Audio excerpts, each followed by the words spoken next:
Bueno, bienvenidos a este encuentro de Cuba es el Foco, una vez más con un panel de lujo aquí acompañándome. Tenemos a Sebastián Arcos, que es director interino del Instituto de Estudios Cubanos de la Universidad Internacional de la Florida. Bienvenido, Sebastián. Tenemos Gracias. a Mario Leonard, que es pastor bautista y es coordinador del Instituto Patmos. Bienvenido, Mario. Y tenemos, bueno, a Antonio Calatayud, una figura que ya nos ha acompañado en alguna otra ocasión. Bueno, sabéis que es veterano de Bahía de Cochinos, también es secretario general del Congreso Nacional Cubano. Y bueno, estamos hoy aquí reunidos para hablar mm, de manera informal. Ya sabéis que esto es un encuentro como si estuviéramos hablando en el salón de nuestra casa, de si la violencia puede ser un factor para el derrocamiento de la tiranía cubana. Sabemos que hay muchas voces que se están levantando ahora, por lo menos yo las voy escuchando por las redes y en diversos sitios, voces que dicen que la lucha pacífica ha tenido escasísimos resultados y que hay que ya pensar en otro tipo de soluciones. ¿Vosotros qué pensáis? Históricamente, desde el 59 para acá, si ha habido, cómo se ha enfocado este tema en las diferentes generaciones? Bueno, abiertamente doy la palabra. Vamos a seguir un orden si queréis.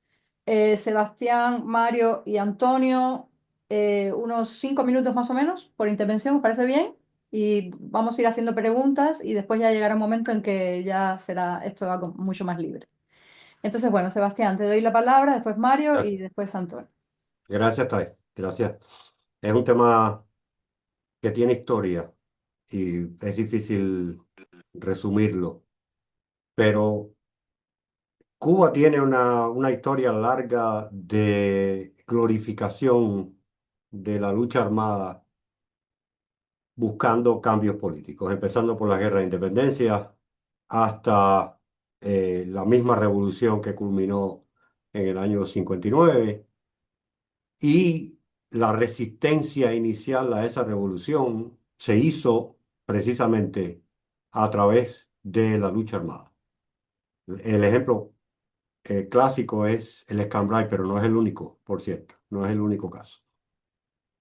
Ahora, la alternativa a esa forma eh, violenta, digamos, de buscar cambios políticos no existía hasta la llegada del Comité Cubano por los Derechos Humanos en el año 76, fundado por Ricardo Bofill y compañía. El comité ofrece una alternativa diferente. No una competencia, no es una crítica a la lucha armada, es simplemente otro frente de lucha contra el régimen. Uno más, no la alternativa A.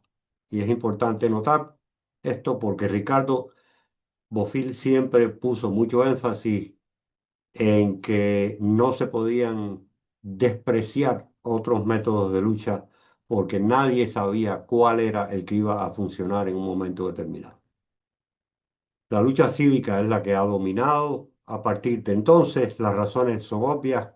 Cuba es un país cuya geografía no favorece la lucha armada, como digamos Colombia, o países similares donde hay fronteras, fronteras montañosas, boscosas, donde es posible para una guerrilla moverse a través de fronteras. Cuba es un país muy pequeño, relativamente plano, y más importante, lo más importante de todo, Cuba es un país que ha estado dominado los últimos 65 años, 66 años, por una dictadura que no es la forma tradicional de autoritarismo a la que están acostumbrados los países latinoamericanos, sean militares o no. El caso de Cuba es el primero y hasta ahora el único régimen totalitario en el hemisferio occidental. Y el régimen totalitario es un régimen que tiene una serie de cualidades que hacen la resistencia armada mucho más difícil que un régimen autoritario, mucho más difícil. Entonces, cuando tú combinas estas dos cosas, la geografía que no es favorable, el régimen que no es favorable, llegas a la situación actual de Cuba, donde se intentó derrocar al castrismo a través de la violencia, de la misma manera que el castrismo llegó al poder, y no funcionó. Y ahora se ha tratado durante los últimos 30 y tantos años de derrocar al castrismo a través de una lucha cívica y aún no se ha conseguido. Aún, y es importante notar que no estoy diciendo que el modelo ha fracasado, simplemente que no ha recogido su fruto todavía.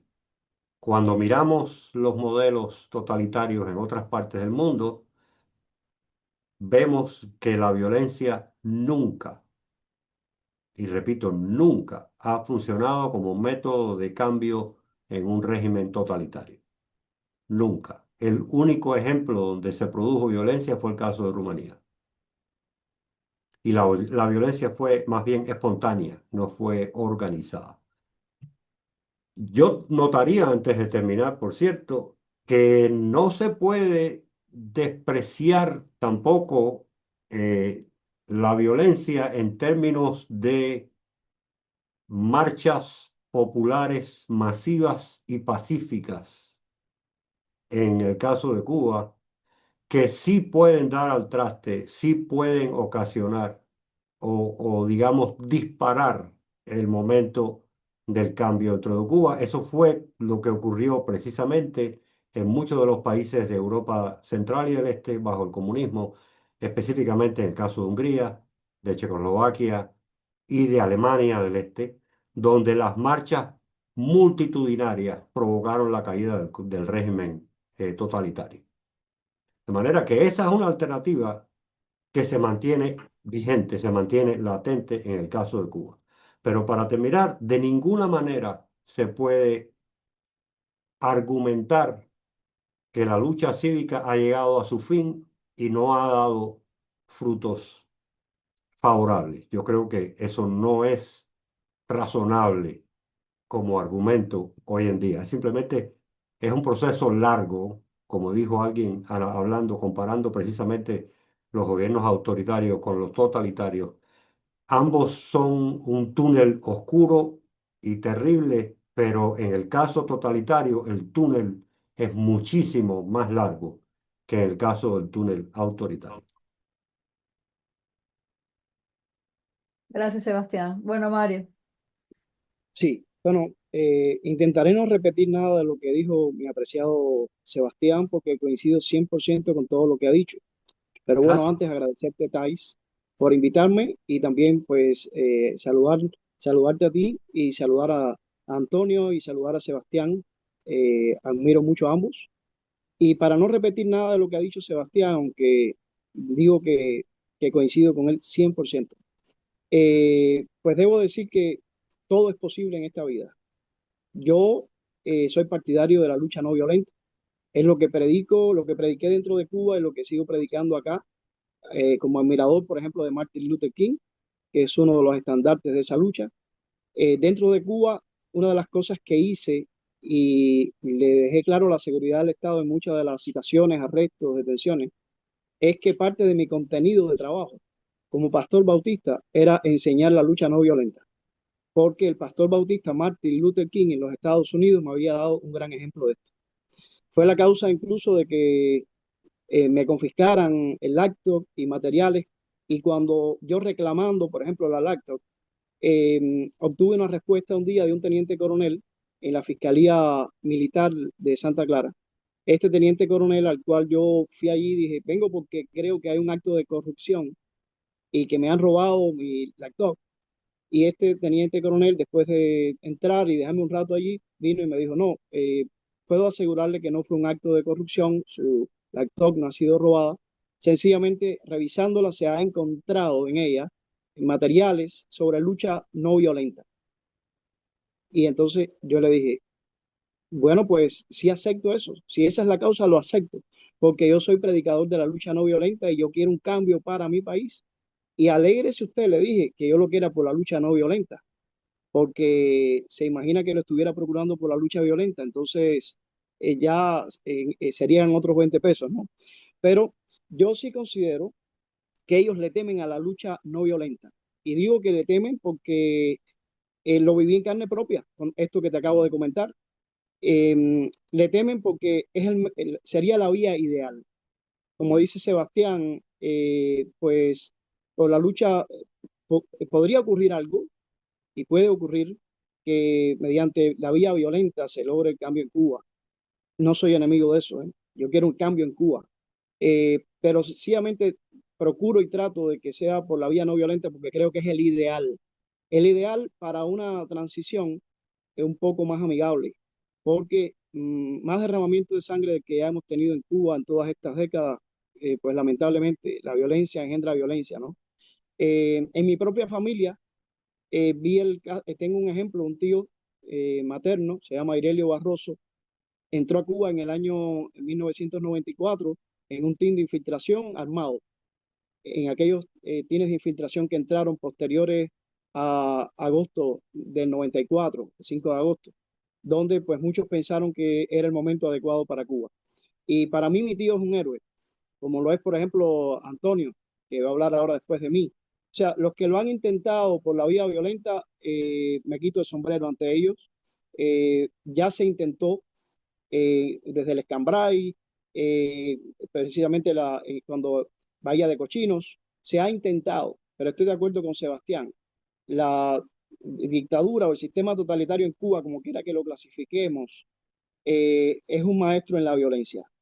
Pero creo que podríamos apostar por la no violencia y estoy de acuerdo con Sebastián en que no creo que esté agotada la no violencia, sobre todo teniendo en cuenta un detalle muy importante, el detalle de Internet, que cuando el sistema en Cuba no tuvo más opción que abrirse un poquito al Internet, el ministro de Comunicaciones dijo, es un potro salvaje que tenemos que dominar. Pero desde el principio vieron la Internet con miedo. No tuvieron más opción que abrirse a la Internet, pero en esa grieta que es la Internet se nos abre una gran oportunidad para la lucha no violenta.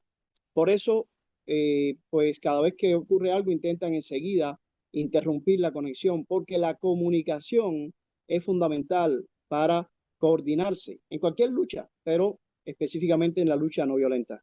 Yo creo que en este momento una de las cosas que tenemos que conseguir es que haya internet para los cubanos. Precisamente es una petición que viene desde el 11 de J del 2021, que no se ha conseguido, pero que algunos piensan que con algunas opciones que Elon Musk puede propiciar ahora mismo, esto podría ocurrir. Y si esto ocurre, la dictadura se va a ver en un gran problema, precisamente si se aplican los métodos de la lucha no violenta, que para mí no están agotados, y cada día, aunque salí de Cuba, intento aportar mi grano de arena en educación a la gente en Cuba, con las cuales me conecto a diario y me comunico, que están formándose y se han formado en la lucha no violenta.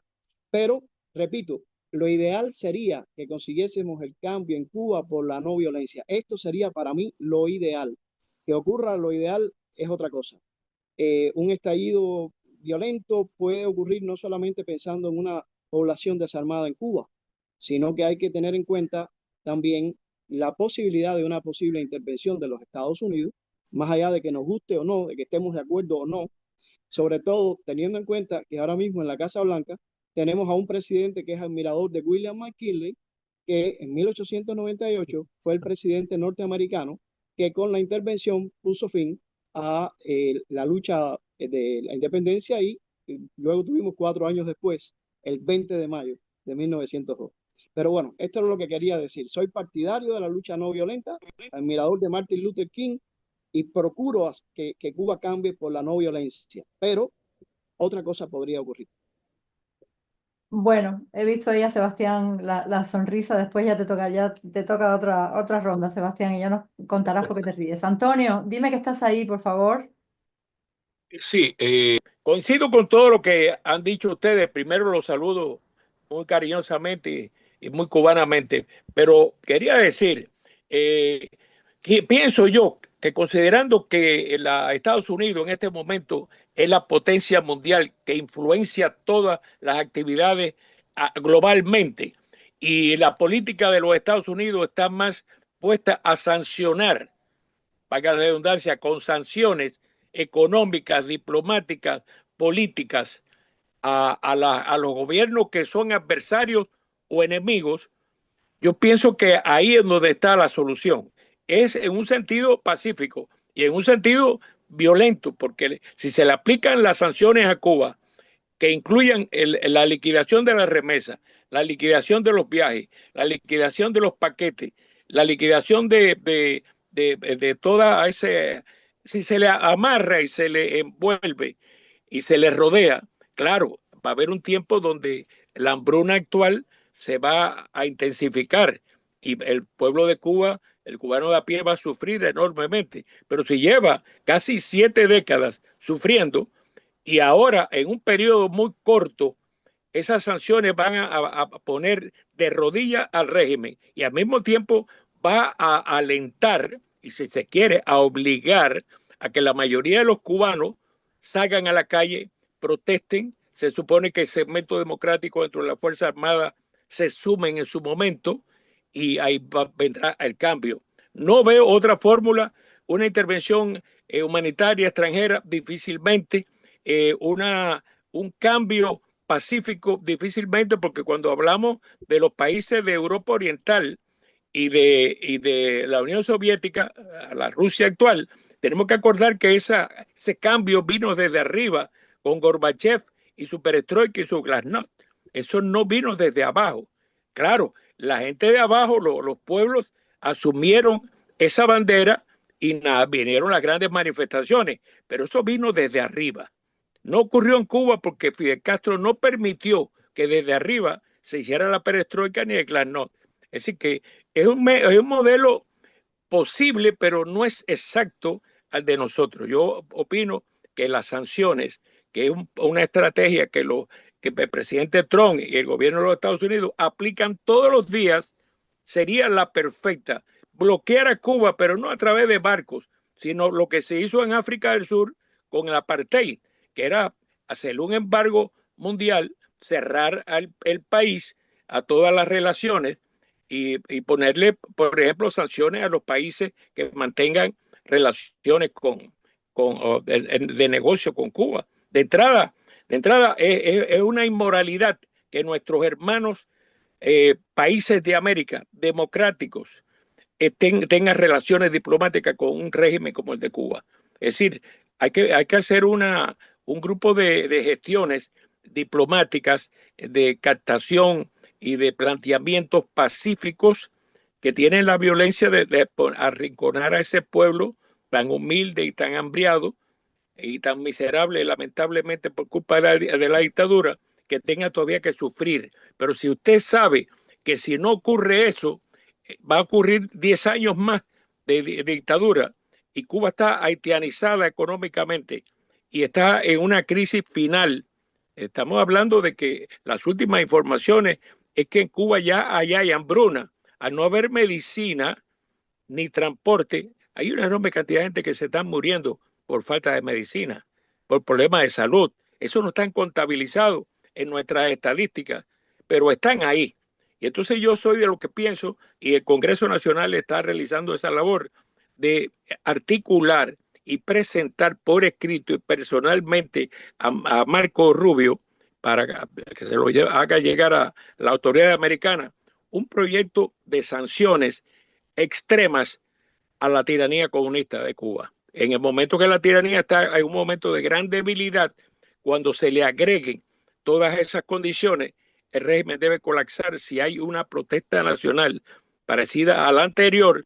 A mí me surgen muchísimas dudas de lo que ha dicho Antonio, muchísimas, muchísimas, muchísimas, muchísimas. Yo no creo que los cubanos que están fuera dejen morir de hambre a sus familiares, se van a buscar cualquier manera para seguir apoyando. Sebastián, vamos a hacer otra ronda sobre estas cosas que ha dicho Antonio. Decía que tengo muchísimas dudas. O sea, algo así pondrá, o sea, ¿a qué nivel habría que llegar de pauperación, de muertes, de aniquilación, yo no sé, para que se pueda poner de verdad de rodillas al régimen? Eh, bueno, estamos hablando, repito un poquito el tema para enmarcarnos, porque a lo mejor deberíamos clasificar las ediciones un poco, internas, externas. Estamos hablando de la violencia en el factor para el derrocamiento de la tiranía cubana. Efectivamente, esto que hablaba Antonio, estamos hablando, es algo violento, bastante violento, las sanciones. Bueno, Sebastián, ¿qué crees tú de estas cosas que se Ujú. han hablado aquí? Yo no pondría las sanciones en el lado de la lucha armada.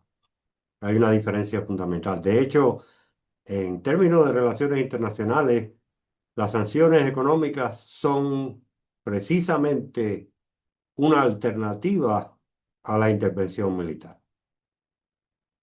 No me parece razonable poner a las sanciones en el grupo o sea, en el bloque de las acciones violentas, las acciones armadas. No. Yo creo que si alguien tiene alguna ilusión de que es posible crear un grupo guerrillero dentro de Cuba para derrocar al régimen, a estas alturas lo único que tienen que hacer es mirar hacia atrás y leer un poco de historia y darse cuenta de que eso es imposible.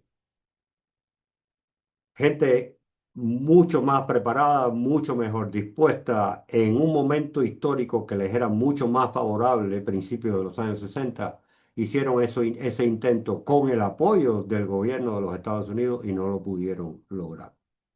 La lucha armada como forma de derrocar a un gobierno totalitario es prácticamente imposible como alternativa. Prácticamente imposible. De hecho, no hay ningún caso en la historia como mencioné anteriormente.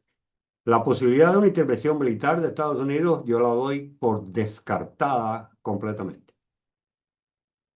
Estados Unidos, en primer lugar, nunca ha estado tan interesado en Cuba como para sacrificar a sus marines en la isla.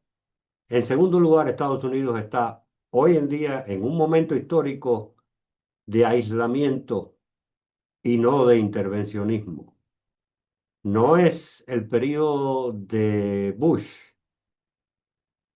cuando vimos la intervención militar en Afganistán y la intervención militar en Irak. Estamos en un momento que es precisamente lo opuesto.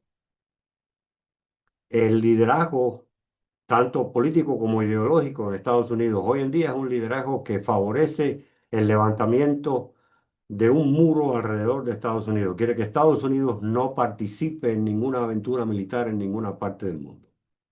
Incluso el presidente Trump, que ha estado muy activo últimamente en funciones diplomáticas, ha tenido que caminar el filo del cuchillo para poder manejar estas dos variables, estos dos grupos que hay todavía dentro de la cúpula republicana de Estados Unidos, que podríamos decir uno está representado por Marco Rubio, que es un halcón de política exterior. Hay más, hay otras personas, pero Marco Rubio es la figura más representativa, diría yo, o más reconocible. Y el otro es J.D. Vance, el vicepresidente, que es completamente aislacionista. Ha sido una labor muy interesante de observar la de Trump manejando, digamos, el tema de la guerra de Ucrania y Rusia, donde el aislacionismo es dominante. Si lo comparamos con el caso del apoyo a Israel, donde el intervencionismo es más dominante. Y aún ahí es un intervencionismo muy moderado, digamos de esa manera. Ahora, las sanciones.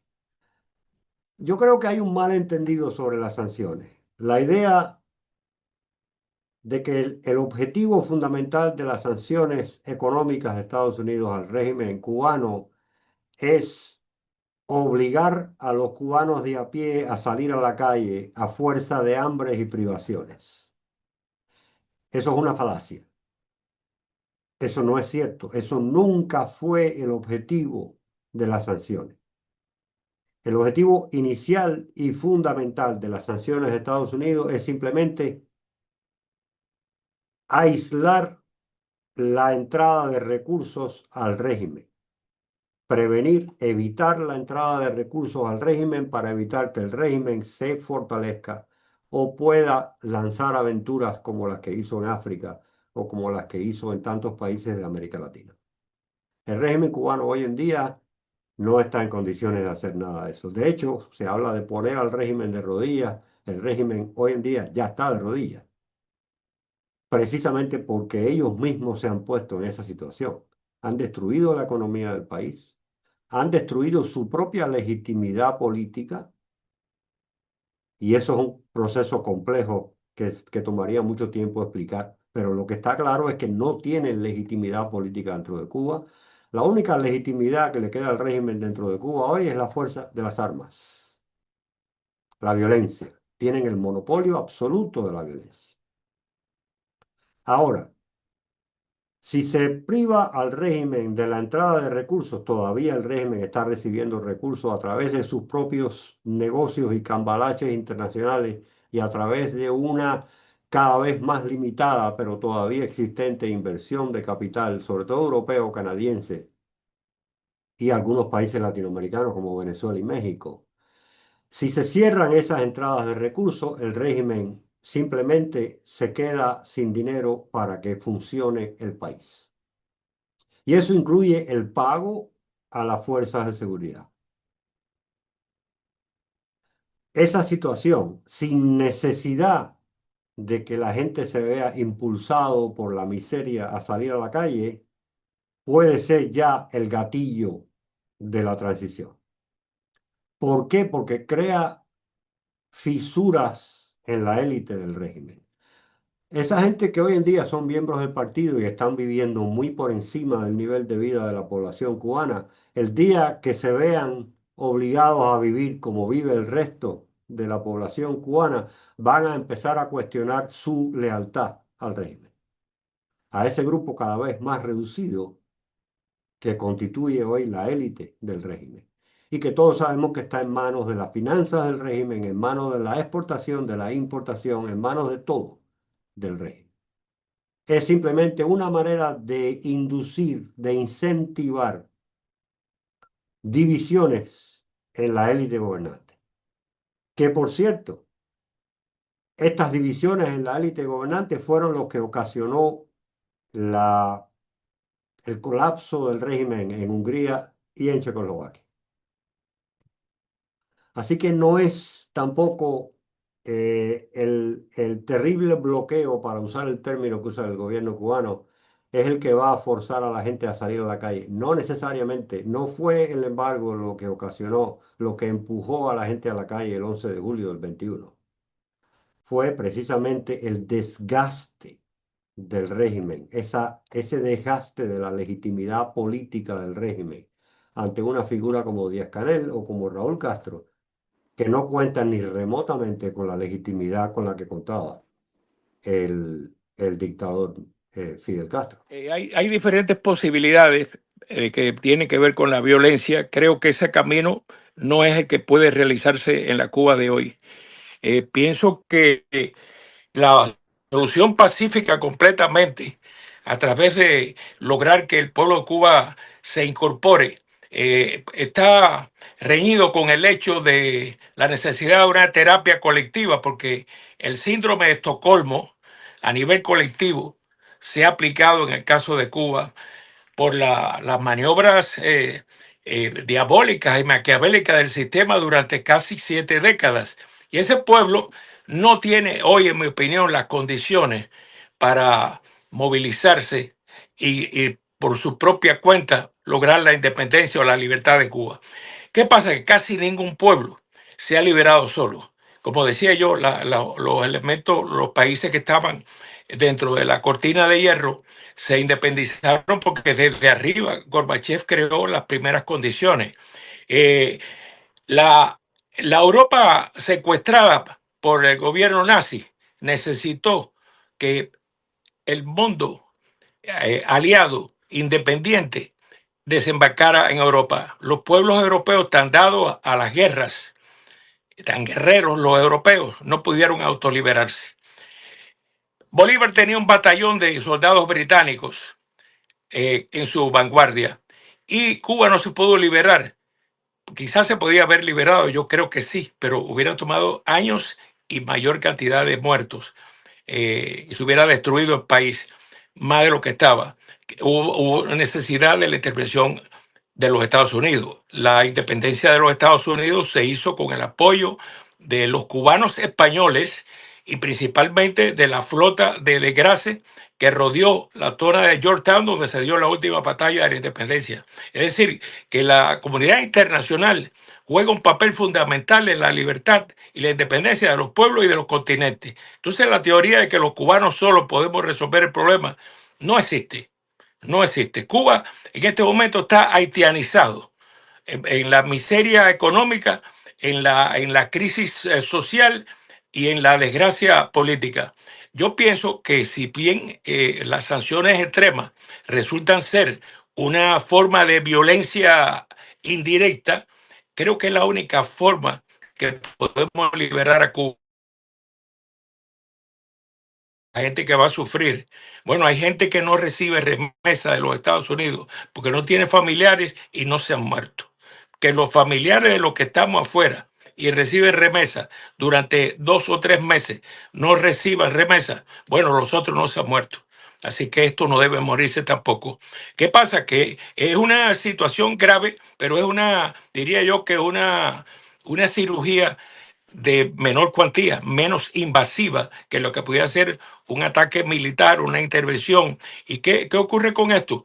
Que para concluir, que esta propuesta de sanciones extremas para acercar, debilitar y arrodillar a la tiranía tiene un segundo, un plan B, que es que cuando se le presente, cuando nosotros, que vamos a intentar por escrito y personalmente, en una reunión que estamos gestando a nivel de Marco Rubio, que le planteemos estas sanciones que vienen de acuerdo con la política de sanciones y la forma de confrontar a los enemigos de los Estados Unidos. No estamos inventando, ni obligando, ni forzando, ni tratando de convencer que cambie su política y sus métodos.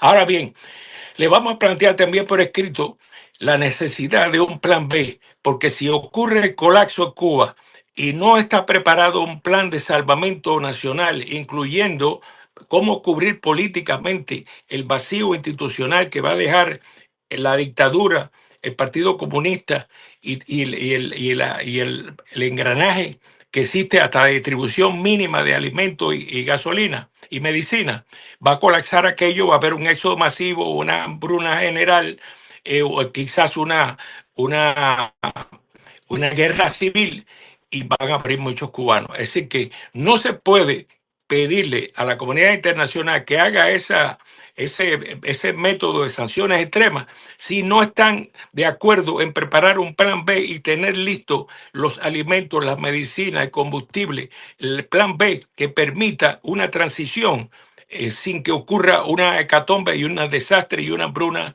general. Eso es todo lo que quería decir. Sí, Tony, Y bueno, antes, pido excusa por no haber, ya ahora sí estamos activados. antes de darle la palabra a Mario, que lleva callado bastante tiempo, iba a comentar, bueno, que estaba comentando Sebastián, bueno, que esto de las sanciones es una falacia decir que el objetivo es castigar al pueblo, que el objetivo de las sanciones es aislar la entrada de recursos al régimen.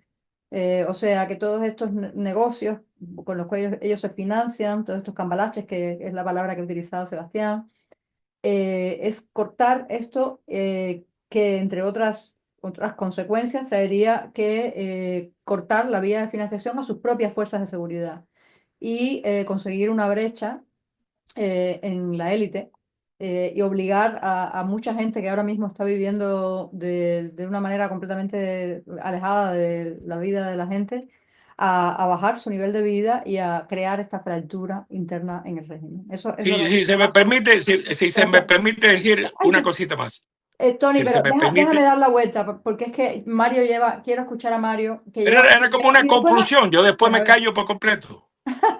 no por completo nombre, que después tendrás que hablar otra Bueno, vez. lo que quería decir, si se me permite un minuto a los dos, que los saludo a Mario y a Sebastián, que los admiro mucho también, son una gente extraordinaria. Igual que tú, Thais, decía yo lo siguiente, pongo un símil, en la corrida de toro, tú que estás en España, Thais, al toro, que es un animal poderoso, el torero no lo puede enfrentar. Si primero el picador no lo lastima con la pica. Segundo, si el torero no lo marea con las banderillas y toreándolo y sudándolo y cansándolo.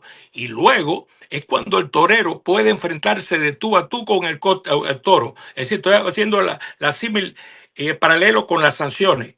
El picador, el banderillero y el torero debilita al toro y lo pone al nivel de poderlo confrontar y poderle meter la espada. Pero si aún cuando le meta la espada, que serían las sanciones extremas, el toro no se muere, entonces vendrá el plan B o el plan C, que será que el picador, el puntillazo que se le da al toro cuando ya está medio muerto, pero no muerto. El puntillazo tendrá que ser la comunidad internacional si con las sanciones extremas no se cae el sistema. Bueno, le doy la palabra a Mario. También tenemos que tener en cuenta el bloque Rusia, China, Irán, etcétera, que también eso está ahí. Y bueno, ahora mismo parece que están haciendo negocios. Por lo menos es la propaganda lo que dice. Bueno, Mario, te doy la palabra. Sí, gracias, Thais. No, Thais, yo estaba disfrutando mucho las intervenciones tanto de Sebastián como de Antonio, así que no te preocupes que estuve callado. Para mí ha sido realmente muy interesante.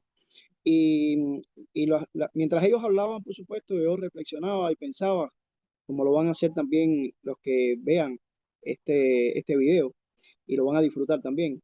Y yo pensaba, tanto en lo que dijo Sebastián como en lo que dijo Antonio, que por supuesto aquí no podemos pensar en un solo elemento, ¿no? Hay muchas fichas en este ajedrez. Antonio decía, por ejemplo, que ellos pretenden hablar con Marco Rubio. Bueno, ahí está Marco Rubio, ahí está el gobierno norteamericano. Sebastián bien decía, por los estudios que él ha realizado, que no piensa que va a haber una intervención por la política aislacionista de los Estados Unidos. Y lo de las sanciones, pues que él considera que el mayor efecto que puede tener es sobre quienes sostienen el poder, una de las columnas, ¿no? Los acólitos al sistema, cuando el sistema no les pueda dar nada a ellos, ¿no? Y entonces yo pensaba en que, y tú sumabas ahora, al darme la palabra, a Rusia y a los socios internacionales de Cuba, ¿no? En este mundo geopolítico. Y entonces lo que yo quería decir ahora es que nosotros como pueblo de Cuba, lo que tenemos que tener entonces muy claro es qué hacemos nosotros, ¿no? Porque no podemos asegurar lo que va a hacer Marco Rubio, lo que va a hacer Putin, pero sí podemos intentar asegurar lo que vamos a hacer nosotros. Y yo, pues, acorde a lo que te había dicho anteriormente, apuesto para que el pueblo de Cuba use las armas más poderosas que puede tener el pueblo de Cuba, que no son armas físicas, sino que son las armas de la no violencia. Digo esto como pastor, porque en Cuba una de las partes más fuertes de la sociedad civil son las iglesias, sin importar la denominación religiosa. Y las iglesias enseñan la Biblia, el Evangelio, y el Evangelio precisamente es no violencia. El Evangelio, algunos piensan que es sencillamente mm, dejar que el malo haga lo que quiera. No es así.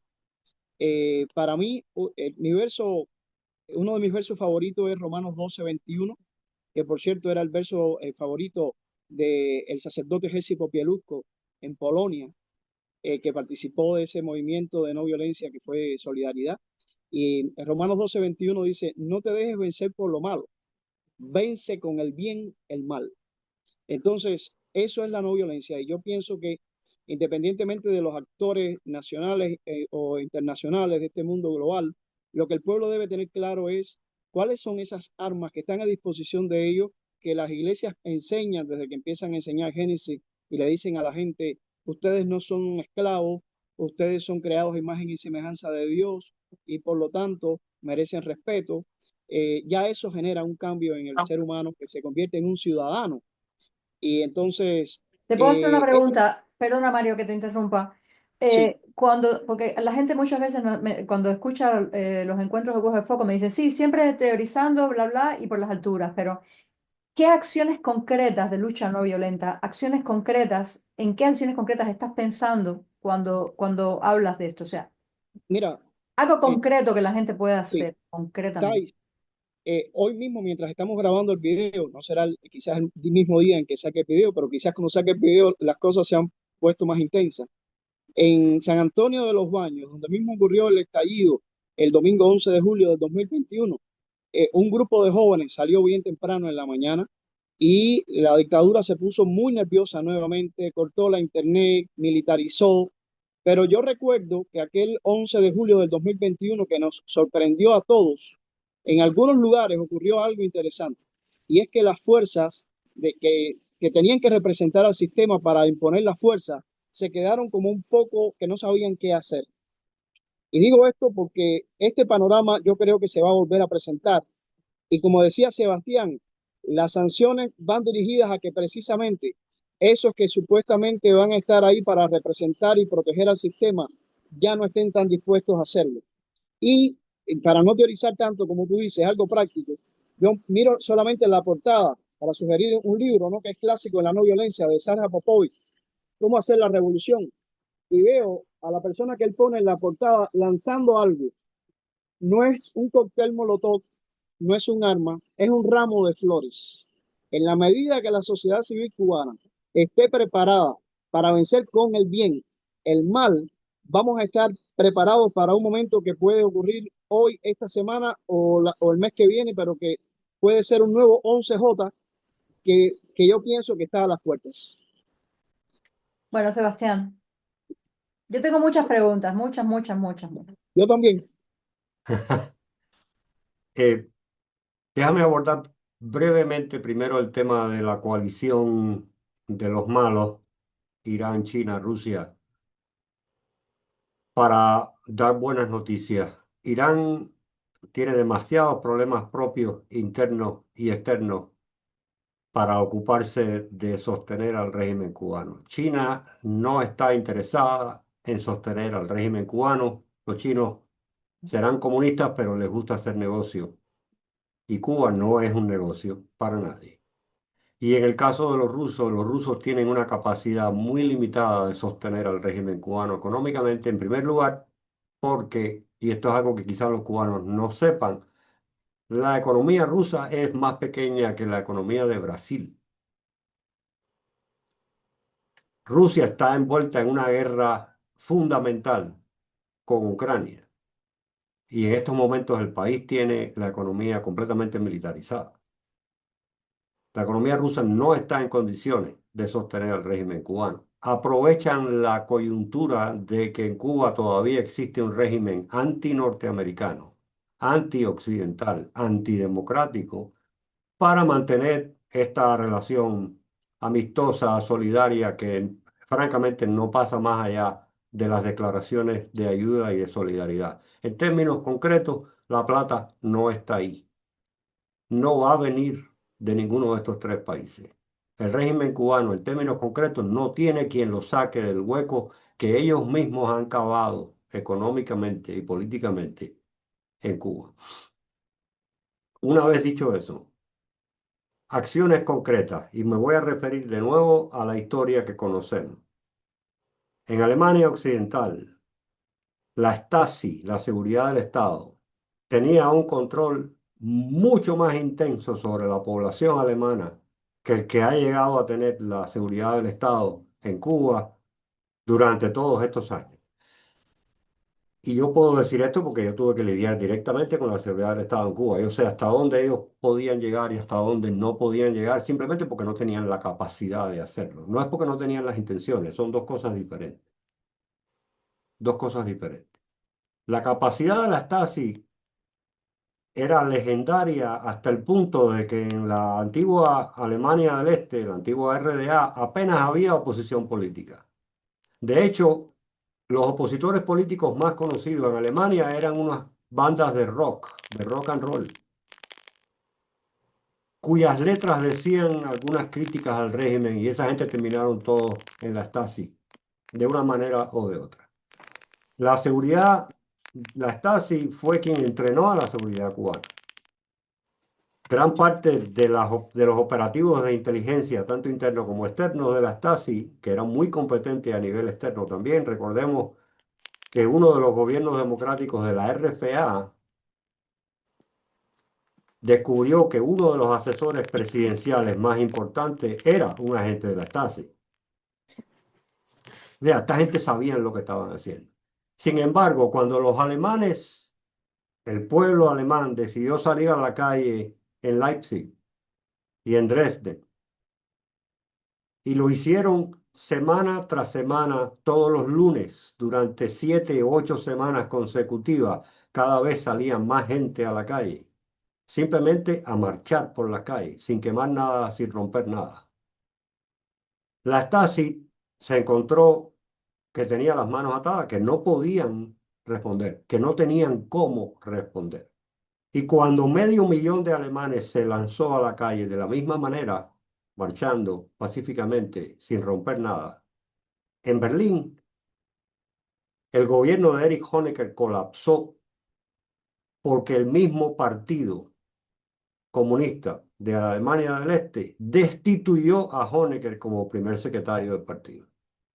Y ahí empezó la transición alemana. Entonces, hay precedentes históricos de algo similar a lo que ya ocurrió en Cuba el 11 de julio. La diferencia es que en Cuba el 11 de julio duró 1 o 2 días y no volvió a ocurrir a ese nivel de masividad.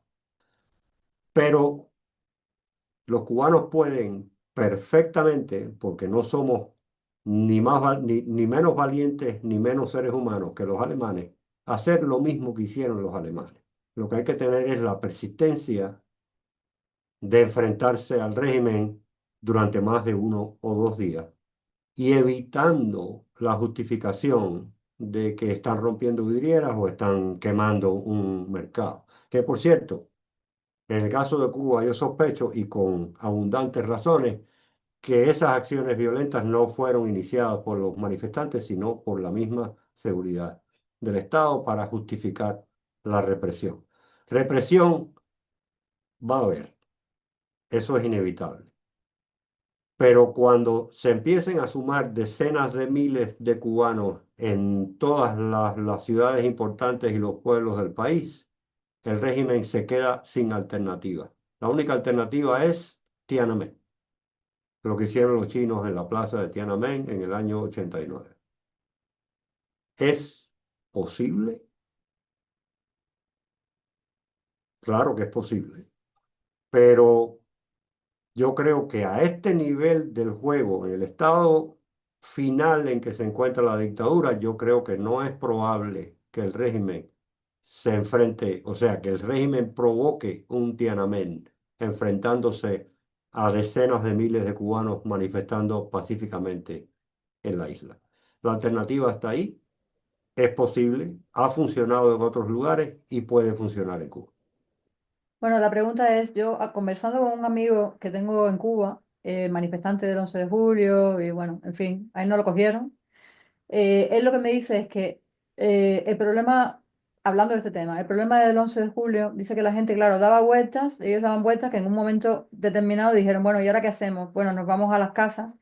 Dice, ten en cuenta que allí, por ejemplo, si tú estás en la calle, si tienes sed, se hace calor, no tienes, o sea, eso de que alguien te lleve agua o comida, o sea, el hecho de mantener ahí, decir, venga, vamos a hacerlo, o sea, tiene que ser algo como muy organizado, por un lado, que si alguien organiza, ese alguien va a ir a la calle al día siguiente o a los 2 días, como hicieron con el 11 de julio. Y por otro lado, la infraestructura que puede tener la gente para mantenerse en la calle en Cuba está muy fastidiada porque no hay, o sea, es muy difícil dar un apoyo a gente que está en la calle. O sea, tendría que ser una cosa muy masiva, pero muy puntual y en muy corto tiempo.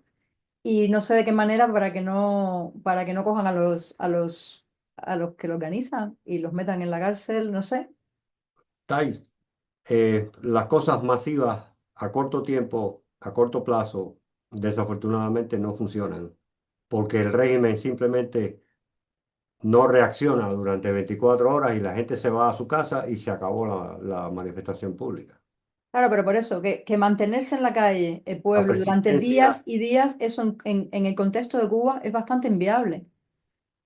bueno, es Entonces, bueno, de posible. momento, la acción concreta que hemos visto de lucha no pacífica es salir a la calle. O sea, hay que salir a la calle. Por otra parte está lo que decía Antonio, que claro, hay que tener un recambio, porque mucha gente dice, y yo he hablado con gente en Cuba que me dice, ya, yo salir a la calle, vale, salir a la calle, pero ¿para que venga qué? O sea, ahí hay un gran vacío, ¿no? Un gran vacío de que la gente no sabe cuál es la alternativa. la gente no sabe qué es lo que va a pasar y No, les la tiene gente sí miedo sabe porque, cuál es la alternativa. La gente bueno, sí sabe cuál es la alternativa. La bueno. alternativa es la alternativa democrática. Todo el mundo en Cuba sabe que esa es la alternativa. Que le tengan miedo porque no la entiendan completamente, algunos lo acepto. Pero a estas alturas, el pueblo cubano sabe que la alternativa es la democracia, la libertad y la economía de mercado. Esa es la alternativa. Lo que decía Sebastián de la Stasi es muy cierto, ¿no? Fue la maestra de los represores en Cuba y creo que eso nos ayuda mucho por la razón de que ellos fueron creados, digamos, fueron entrenados en una época donde no existía Internet. Y aquí toco el elemento que yo había mencionado anteriormente. Para la Stasi esa no era una realidad. Por lo tanto, ellos fueron entrenados para tiempos del siglo XX, mientras que estamos en el siglo XXI.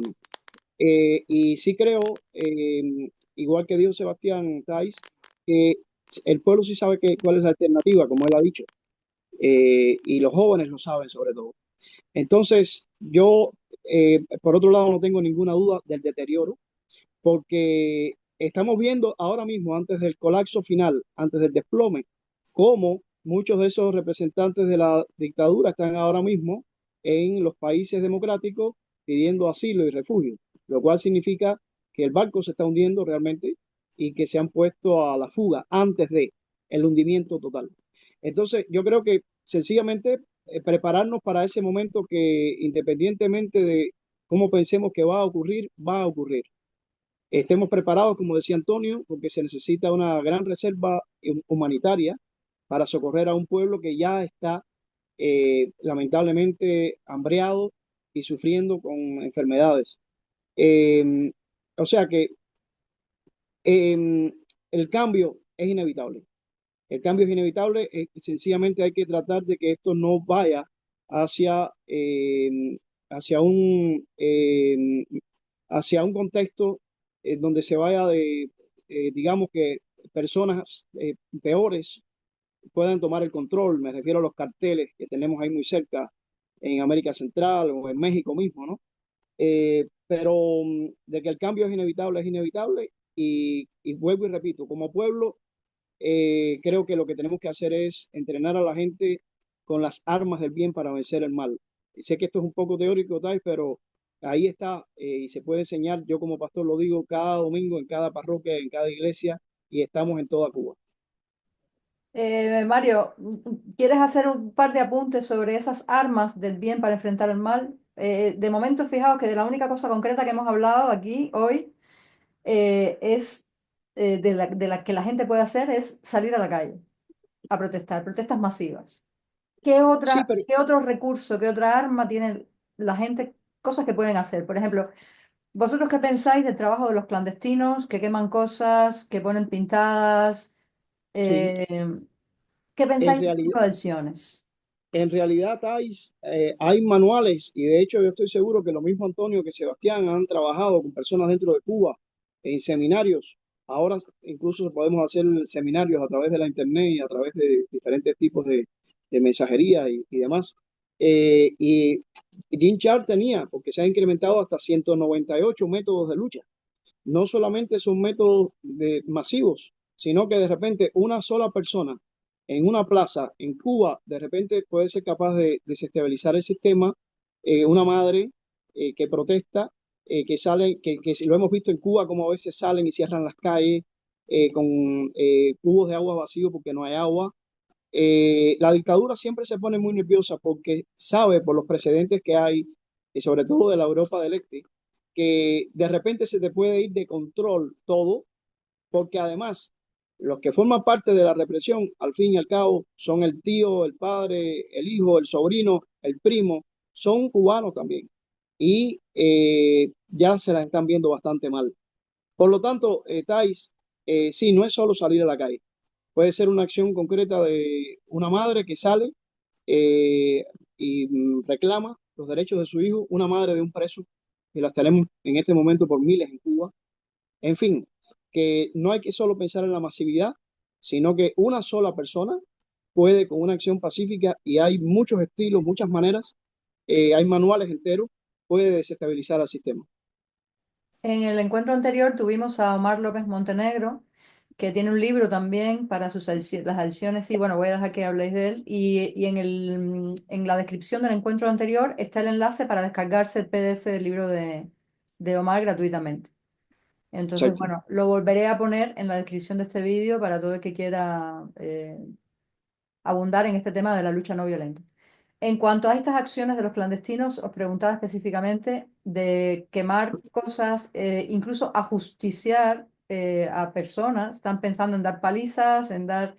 ¿Vosotros qué le diríais a estas personas que están pensando en este tipo de adiciones concretas, se están jugando el pellejo dentro de la isla, que están, pues eso, dando candela y que están pensando en este otro tipo de adiciones violentas dentro de Mira, Cuba? primero quiero decir lo siguiente. Todos nosotros somos civilistas y la historia de Cuba está llena de cuartelazos y de militarismo y de violencia. Nosotros no solamente tenemos que pensar en la liberación de Cuba, sino que si no hay una especie de aparato político de cabeza representativa, eh, eh,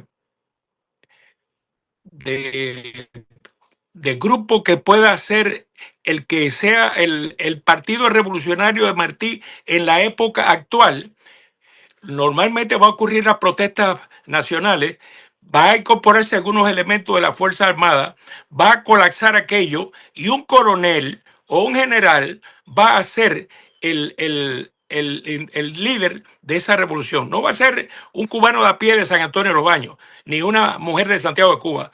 Va a ser un coronel o un general que va a poner el peso del ejército. En Cuba nada más que hay dos grupos organizados, las iglesias y el ejército. Las iglesias, aquí no va a aparecer un Macario que va a dirigir una revolución.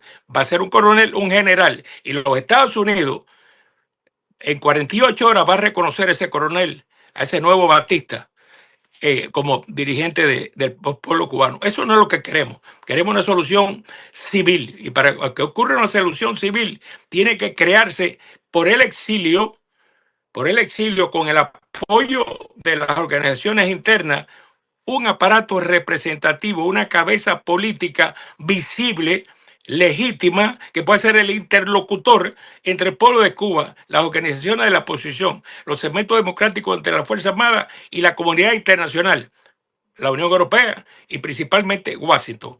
¿Qué pasa? Que si ustedes anotan, preguntan a Google, ¿cuántos generales cubanos murieron a partir del 11 de julio hasta ahora? Google le dice a ustedes con nombre y apellido que fueron 17. Vamos a suponer que 10 se murieron por muerte natural, a 7 los mataron, porque como dijeron ustedes, todo, eso fue una cosa que no se esperaba, sorprendió a todo el mundo. La gente que estaba dispuesto a actuar dentro de la Fuerza Armada actuó en una forma desorganizada, sin planificación, fueron descubiertos y liquidados por la seguridad del Estado y aquí no pasó nada. Quiere decir que hay un grupo de factores, incluyendo la necesidad de una cabeza política, incluyendo un plan para plan B y plan C. Yo pienso que eso es fundamental. Decía Leonard, decía precisamente el asunto de las mafias, de los cárteles de la droga. Es uno de los factores interesantes, porque algunos de ustedes decían que se le va a ofrecer al pueblo de Cuba. Al pueblo de Cuba hay que ofrecerle nombres y apellidos y un paquete de oportunidades políticas, económicas y sociales para el individuo y para la familia, porque van a decir con la mano extendida, y aquí, ¿qué me toca en el banquete de la Cuba nueva democrática? Esa gente lleva muchas décadas arrinconados, humillados, abusados, ninguneados. Hay que ofrecerle un paquete de oportunidades políticas, económicas y sociales ya. Y al mismo tiempo, no, ellos no lo van a poder planificar. Nosotros tenemos que planificar la transición política y la reconstrucción económica desde ahora, para que no haya una intervención extranjera y para que no haya un caos. Porque bien decía Sebastián, no, eso va a ocurrir de cualquier manera, pero cuando ocurra, ¿quiénes son los que toman el poder? ¿Quiénes son los que organizan la seguridad? ¿Quiénes son los que evitan una hambruna general, un éxodo masivo? una guerra civil entre grupos de diferentes provincias. Tiene que ser una autoridad visible y legítima que sea actualmente la interlocutora entre el pueblo de Cuba y la comunidad internacional. Bueno, eso es complicado, ¿no? Cualquiera que conozca un poquito del mundillo, se dice muy rápido, pero es complicado. Planes ya tenemos muchos. O sea, Cuba está pensada y requete pensada, y planes hay un montón. Programas maravillosos, desarrolladísimos para la reconstrucción económica, la reconstrucción de todo, justicia transicional, y absolutamente eso todo está pensado. Sí, pero si se me permite, Thais, hay Sí. gente que tiene una corporación y han creado un partido y un movimiento y tienen 5 gatos, 7 gatos. Estamos hablando de instituciones que puedan sumar cientos de personas, no miles, no hacen falta miles, sino cientos de personas, un trozo del cerebro, un equipo. Cristo creó el mayor equipo que ha existido en el mundo y eran 12 personas nada más. El manager fue crucificado, se fue con su padre y aquella gente humilde que nunca había llegado al tercer grado de primaria conquistó al mundo para el cristianismo. Es decir, yo digo, nosotros planteamos el plan Martí. El plan Martí es una minoría suficiente o una mayoría pequeña. El Partido Revolucionario Cubano no unió a los anexionistas, a los autonomistas ni a los españolistas, ni siquiera a todos los independentistas, y fue el instrumento de la independencia y de la libertad de Cuba. Bueno, a mí me gustaría ser tan optimista. La verdad es que cuando miro el percal, a veces voy así. ¡Fum! ¡Fium! ¡Fium! ¡Fium! Hay días que soy súper optimista y hay días que va.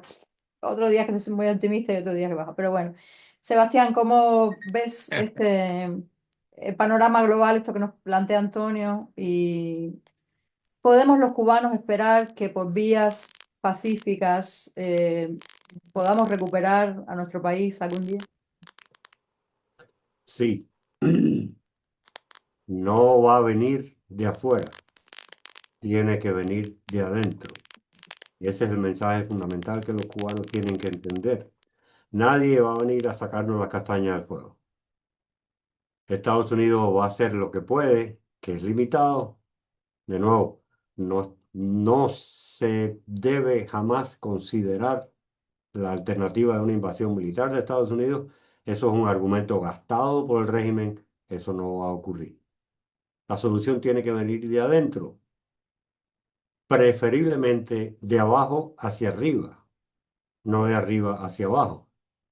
Aunque es posible siempre, hay que estar atentos y abiertos a la posibilidad de una solución que venga de arriba hacia abajo.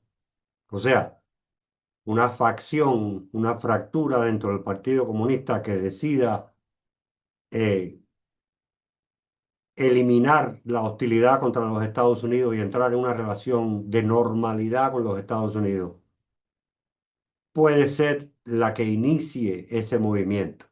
No debe ser la que lo termine, porque el partido siempre va a buscar mantener y proteger los intereses del partido y de esa élite que lleva ya tanto tiempo en el poder en Cuba.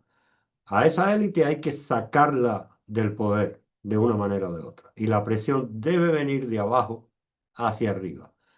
Es más, las dos alternativas posibles, que son la alternativa de un enfrentamiento de la élite que puede ser o no ser violento, o la alternativa de un colapso del régimen, las dos alternativas vienen reforzadas por la presión de abajo hacia arriba, o sea, la gente en la calle. Si hay una fracción del partido que está enfrentada a la otra, y una de esas fracciones es una facción reformista, la mano de esa fracción va a estar reforzada si la gente sale a la calle. Van entonces a apoyar a esa facción tiene más posibilidades de triunfar. De otra manera, las posibilidades de que triunfe una facción de mano dura son altas.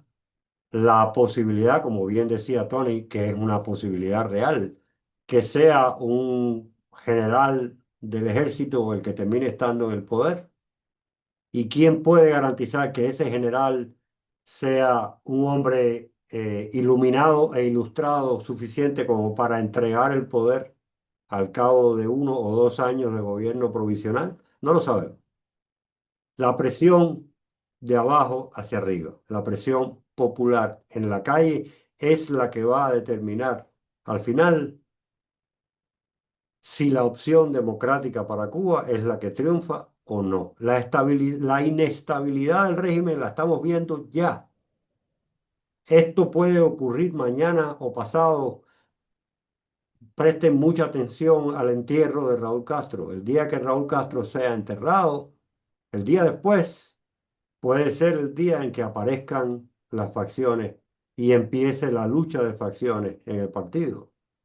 Ese es el momento de que la gente en Cuba, en la calle, digan, un momento, ustedes los generales, ustedes los pinchos del partido se quieren distribuir el poder, pero nosotros estamos aquí exigiendo democracia y libertad. O sea, que si le decimos a la gente, por ejemplo, que salga a dar un paseo todos los lunes desde las 8 a las 10 de la noche, sencillamente a dar un Todo paseo. el mundo en la calle, Todo el todos mundo a los dar un lunes, paseo todos desde los las 8 a las 10 de la miércoles. noche todos los Exacto, lunes. exacto, Ya está. exacto. No Y tiene que hacer nada más, sostener, es sencillamente salir, cogen sus habitas y se van a dar una vuelta al parque de la exacto. esquina, le dan la vuelta a la manzana. La gente en Leipzig salían con velas. Pero bueno, para que no se marquen mucho, es sencillamente de 8 a 10 todos los lunes, todo el mundo en la calle, ¿no? Exacto, Sencillamente caminando, paseando por la exacto, calle, caminando, dando una vuelta. ¿Podría exacto. ser una acción concreta?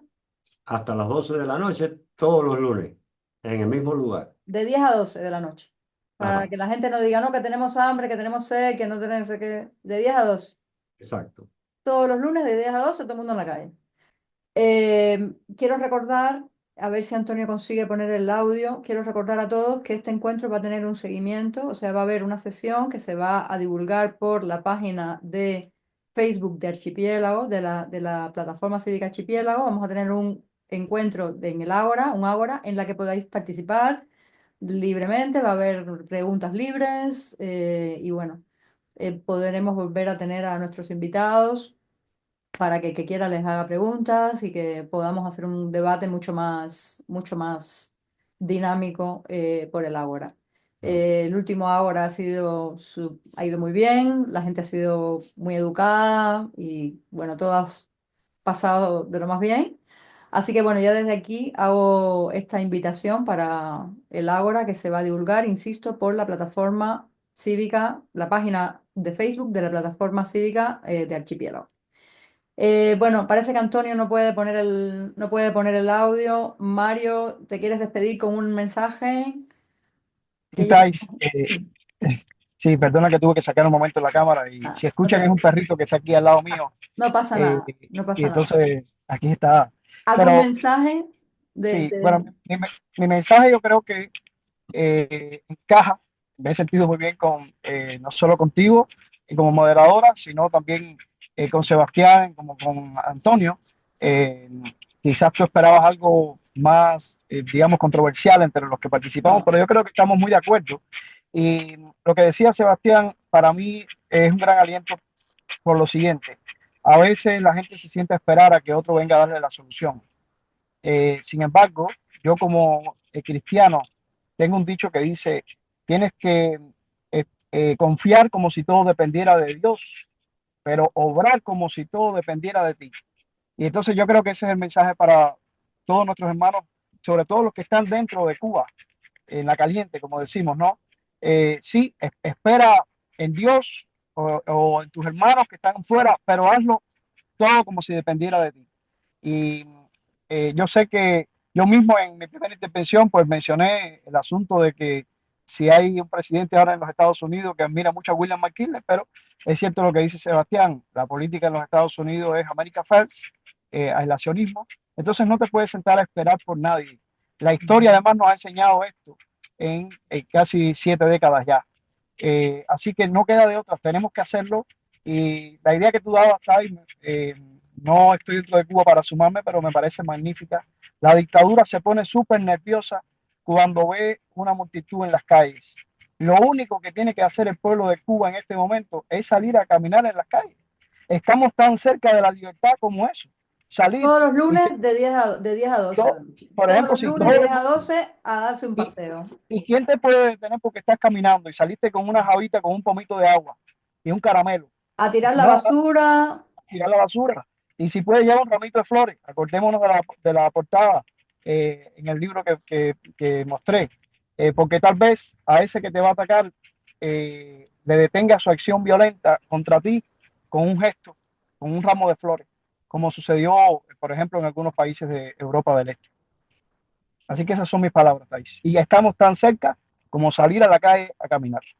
Ujú. Bueno, Sebastián, ¿alguna cosa? Antonio, parece que no hay manera. No sé si está buscando a alguien que le ponga el audio. Sebastián, ¿quieres terminar con una idea? Lo que dice Mario me parece completamente cierto, además de inspirador, me parece completamente cierto. Es cierto que el empujón final depende de cada uno de los cubanos que están en la isla y no hay que quemar nada, no hay que romper nada. Recordemos que la violencia llama violencia, Bueno, una genera pintada, violencia. Las pintadas están bien, las pintadas no son siempre, violentas. siempre que no los cojan, siempre que no los Las cojan. pintadas no son violentas, pero lo importante es dar la cara. Y esa fue, yo creo que el cambio fundamental del paradigma nacional. Y curiosamente, ahora estoy leyendo un libro que recomiendo, por cierto, sobre la historia del movimiento disidente en la Unión Soviética. Y empezó precisamente con un grupo de personas demostrando en silencio en el Parque Pushkin en Moscú. Así empezó la disidencia soviética, que recordemos culminó con aquella salida masiva de moscovitas en la Plaza Roja con Boris Yeltsin a evitar el golpe de Estado militar de los duros en contra de Gorbachev, que ocasionó el colapso final de la Unión Soviética. Bueno, en Cuba Tan tenemos simple a la profesora Lina, que ha estado también en este espacio. Ujú. Tenemos a Jorge Fernández Cera. Bueno, tenemos unas cuantas gente que están yendo a protestar. Después hay otras personas que también están yendo a apoyar a Lina desde sus ciudades. Ese movimiento está en marcha. Pero bueno, que se Exacto. quede ahí la idea. Ujú. Todos los lunes de 10 a 12. A tirar la basura y a sacar al perro y a dar una vuelta a la manzana. Y a Comer. reunirnos con nuestros vecinos en el Parque Central sin necesidad de quemar ni romper nada. De acuerdo. Bueno, pues es una pena que no hemos Eh, recuperado a Antonio. Thais, Sí, ¿cómo se llama el libro, Sebastián? El libro tiene un título en inglés, pero la traducción al español sería Al éxito de nuestra causa sin esperanzas, que es como brindaban los disidentes rusos en aquellos años. Estamos hablando del principio de los años 60. El movimiento disidente cubano tomó otros 15 años para aparecer, pero ya ellos estaban haciendo esto. Los paralelos, por cierto, entre ambos movimientos son sorprendentes, bueno, sorprendentes. parece que eso fue también, se habló en el encuentro anterior. Parece que hay, en realidad, los movimientos disidentes tienen muchísimos, muchísimos aspectos en común, que parece que somos los únicos, pero no para nada. No Eh, somos los únicos. Y aunque las somos- condiciones, cada país tiene sus peculiaridades de totalitarismo, el, el, el modelo es tan rígido que termina haciendo que las sociedades se parezcan unas a otras, a pesar de la distancia cultural, lingüística, religiosa, las sociedades terminan pareciéndose unas a otras. Y por eso es que yo insisto que el modelo de cómo se cayeron estos regímenes en Europa es un modelo que funciona para Cuba. bueno, pues nada, con esta idea vamos a cerrar el encuentro de hoy. Muchísimas gracias a los tres. Me da una pena tremenda. La culpa fue mía que le silencié a Antonio pensando que, bueno, que después iba a poder poner bien el audio, pero bueno, aquí se quedan estas ideas que nos habéis transmitido. Muchísimas, muchísimas gracias. Ha sido un placer, un honor y seguimos en el Ágora pronto. todos atentos a cuando avisemos de la fecha y la hora del ahora. Así que bueno, muchísimas gracias. A los Muchas tres. gracias. Hasta la Igualmente. próxima. Hasta la próxima.